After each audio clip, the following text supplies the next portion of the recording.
ભુજ શહેર માટે સરકાર દ્વારા ભારે વરસાદને કારણે જે રસ્તાઓનું ધોવાણ થયું છે તેના રીસરફેસિંગ માટે ગ્રાન્ટની ફાળવણી કરવામાં આવી છે। અંદાજિત 672 લાખના કામો હાથ ધરવામાં આવશે, જેનું ખાતમુહૂર્ત ગુજરાત પ્રદેશ ભાજપના મહામંત્રી કચ્છના સાંસદ વિનોદ ચાવડા તેમજ ભુજના ધારાસભ્ય કેશુભાઈ પટેલના હસ્તે કરવામાં આવ્યું હતું। સાંસદ વિનોદ ચાવડાએ જણાવ્યું હતું કે ગત ચોમાસામાં ભારે વરસાદને કારણે જે ડામર રોડનું ધોવાણ થઈ ગયું છે તેવા રોડ માટે સરકાર દ્વારા ગ્રાન્ટ ફાળવણી કરવામાં આવી છે, જેને અનુલક્ષીને વિકાસના કામોનું ખાતમુહૂર્ત કરવામાં આવ્યું છે। ભુજ શહેરનો વ્યાપ વધી ગયો છે ત્યારે હજુ આગામી વિકાસના કામો માટે રાજ્ય સરકાર તેમજ કેન્દ્ર સરકારમાંથી જે જોઈતી મદદ હશે તે પૂર્ણ કરવામાં આવશે, તેમજ વિકાસની ખૂટતી કડીઓ પૂરી કરવામાં આવશે। ભુજના ધારાસભ્ય કેશુભાઈ પટેલે જણાવ્યું હતું કે વિકાસ એ એક અવિરત થતી પ્રક્રિયા છે। શહેરમાં થતા વિકાસના કામો એ એક વ્યવસ્થા છે જે લોકોની સુખાકારી માટે છે। ચોમાસામાં ભારે વરસાદને કારણે જે ડામર રોડનું ધોવાણ થઈ ગયું છે તેવા રોડ માટે સરકાર દ્વારા 672 લાખની ગ્રાન્ટ ફાળવણી કરવામાં આવી છે। તે રોડને ગુણવત્તાસભર રીસરફેસ કરવામાં આવશે, જેને અનુલક્ષીને વિકાસના કામનું ખાતમુહૂર્ત કરવામાં આવ્યું છે। આવા અનેક પ્રજાલક્ષી કામો પૂર્ણ કરવા અમો કટિબદ્ધ છીએ। ભુજ નગરપાલિકાના પ્રમુખ રશ્મિબેન સોલંકીએ જણાવ્યું કે આવનારા દિવસોમાં ખાતમુહૂર્તની પરંપરા ચાલુ રહેશે અને ભુજનો વિકાસ થતો રહેશે। ભુજ નગરપાલિકામાં નવી પાંખ આવ્યા બાદ શહેરનો ચોતરફો થઈ રહ્યો છે, ત્યારે શહેરની ખૂટતી વિકાસની કડીઓ પૂરી કરવામાં સમગ્ર ટીમ કટિબદ્ધ છે। આવનાર દિવસોમાં આ ખૂટતી કડીઓ પૂરી કરવાની ખાતરી આપી હતી।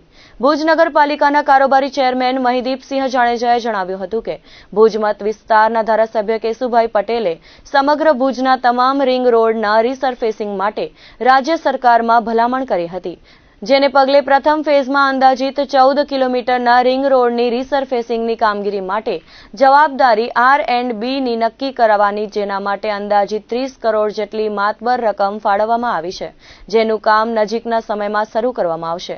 આ પ્રસંગે જિલ્લા સંગઠનના હોદ્દેદારો, શહેર સંગઠનના હોદ્દેદારો, સામાજિક અગ્રણીઓ વગેરે ઉપસ્થિત રહ્યા હતા। ભુજ નગરપાલિકા દ્વારા 7.5 કરોડ રૂપિયાના ખર્ચે 15 જેટલા રોડનું રીસર્ફિંગ આજે ખાતમુહૂર્ત કરવામાં આવ્યું હતું અને વર્ષોથી જે મુખ્ય માર્ગો છે એ રોડ નવા બને જે લોકોની માંગણી હતી।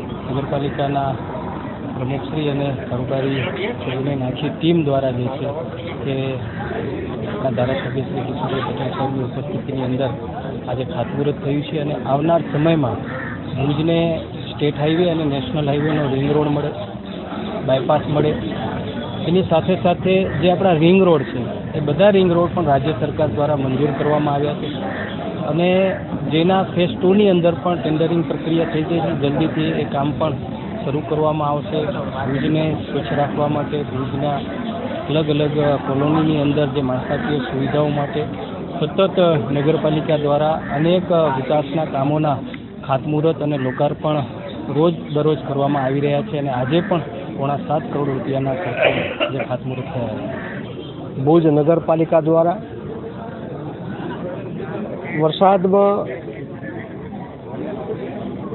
અતિ ભારે વરસાદના કારણે રોડને નુકસાન થયું, એનું અનુસંધાને સરકારે આખા ગુજરાતમાં જ્યાં શહેરી વિસ્તારમાં રોડ ખરાબ થયા હોય ત્યાં ચિંતા કરીને ગ્રાન્ટ ફાળવી, એ રીતે ભુજ નગરપાલિકાને 6 કરોડથી વધારે 6.72 લાખ રૂપિયા જ્યારે ગ્રાન્ટ ફાળવી છે અને 7 કામો, આ 15 કામો વિવિધ જે અલગ અલગ શહેરના હતા એ વધારે ખરાબ હતી સર્વે કરી અગ્રિમતા આપી અને 15 રોડનું આજે ખાતમુહૂર્ત અહીંયા કરવામાં આવ્યું। સ્વાભાવિક છે કે જે રીતે ગુજરાતના મુખ્યમંત્રી આદરણીય ભૂપેન્દ્રભાઈ પટેલ આખા ગુજરાતમાં એનો સ્વભાવ છે કે સાચી વાત, સાચી રજૂઆત જો થતી હોય તો એ મુક્ત બને, ઉધાર દિલે પૈસા આપે છે। એમ હું કચ્છની વાત કરું તો કચ્છના જે ભચાઉથી ભુજનો 4 લેન હોય, 700 ઉપર કરોડ હોય, ભુજથી નખત્રાણાનો 900થી વધારે કરોડનો ખર્ચ હોય, એમ ભુજના જે રિંગ રોડ 2004માં બન્યા હતા, GODC બનાવી હતી, એના પણ 18 રોડ 52 કિલોમીટરના અંદાજે 150 કરોડ હોય, ભુજથી મુન્દ્રાનો રોડ હોય, આવા ભુજના બાયપાસની પણ પૂર્વ તૈયારી ચાલુ છે। એ રીતે ગુજરાત સરકાર લોકોના હિત માટે, લોકોને જરૂરિયાત જણાય મુજબ ખુલ્લા દિલે જ્યારે કામની સ્વીકૃતિ આપતા હોય ત્યારે એના અનુસંધાને આજે 15 રોડોના 6.72 લાખની મોટી રકમથી જ્યારે કામ થશે ત્યારે ભુજની જે થોડીક નાની મોટી ક્યાંક સમસ્યા છે, રોડની સપાટી બગડી હશે, એ આવતા દિવસોમાં સપાટી પણ સારી બનશે અને ક્રમશ જે રીતે અત્યારે 15 બન્યા છે આવતા દિવસોમાં બાકી બીજા ફેઝમાં પણ બાકી જેટલી રકમ હશે જે રોડ ખરાબ હશે એનો પણ ક્રમ થોડા દિવસોમાં આવશે. એટલે ભુજના જે રીતે અંદરના ઇન્ટરનલ રોડ છે એ સીસી રોડ થયા છે, જે રીતે આજુબાજુના રોડ છે એ ડામર થશે અને રિંગ રોડ છે જે 52 કિલોમીટર 18 રોડ જે આપણે પહેલાં પણ જાણ્યું હશે એમાંના 7 રોડના 30.50 લાખ સરકારે પહેલા ફેઝમાં મંજૂરી આપી દીધી, એના ટેન્ડર પણ જવા થઈ રહ્યા છે. તો આવતા દિવસોમાં જે રીતે નગરપાલિકાની જરૂરિયાત મુજબ આખી ટીમ ભેગી થઈ અને લોકો જે ઈચ્છી રહ્યા છે એવા કામ થશે.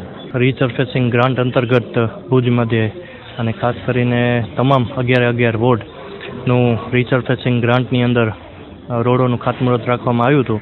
આશાપુરામાંની સાનિધ્યમાં એટલે કે વોર્ડ નંબર 6ની અંદર આશાપુરાનું જે મંદિર આવેલું છે ત્યાં આપણે ખાતમુહૂર્ત રાખેલું હતું. આ પ્રસંગે ધારાસભ્ય શ્રી કેશુભાઈ પટેલ, કચ્છના લોકલાડીલા સાંસદ શ્રી વિનોદભાઈ તથા ભારતીય જનતા પાર્ટીના તમામ આગેવાનો, વોર્ડમાંથી પધારેલા તમામ નગરસેવકો અને દરેક 11 વોર્ડમાંથી પધારેલા આમ જનતા અને પ્રજાજનો, ખાસ કરીને 15 રોડો આપણે રીસર્ફેસિંગ ગ્રાન્ટની અંદર લીધેલા છે.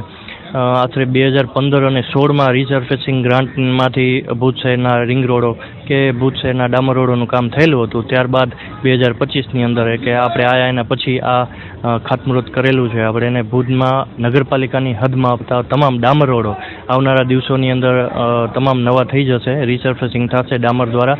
અને આ ફેઝ 1 છે. ફેઝ 2ની અંદર બાકી રહેતા ભુજ નગરપાલિકાની હદમાં આવતા રોડો ફેઝ 2ની અંદર આપણે આવરી લેશું. આ પ્રસંગે ઉપસ્થિત ધારાસભ્યશ્રી અને સાંસદશ્રી હાજર હતા. તો સાંસદશ્રીએ પણ કીધેલું છે ને ધારાસભ્યશ્રીએ પણ કીધેલું છે કે વોર્ડ વાઇઝ જે નગરસેવકોને પોતાના વિસ્તાર માટે નવા વિચારો આવતા હોય ને જે કાંઈ પણ કામ કરવા હોય તો એ એમના દ્વારા ગ્રાન્ટ દેવામાં આવશે. તો વિચારો એમને પ્રગટ કરીને સોસાયટી દીઠ કાંઈ પણ ડેવલપિંગનું કામ કરવું હોય, ધારો કે ગમે એ વોર્ડ નંબર 7ની અંદર બાગ બગીચાનું હોય અને એ સોસાયટી અંદર બાગ બગીચો હોય તો એને જો રીસર્ફેસિંગની અંદર આપણે ઇન્ટરલોક કરવા હોય, લાઇટિંગ કરવી હોય, કોમ્યુનિટી હોલ બનાવવો હોય તો તેના માટે અલગથી આપણને ગ્રાન્ટ ફાળવવામાં આવશે તેવી પણ અત્યારેથી જાહેરાત કરેલી છે.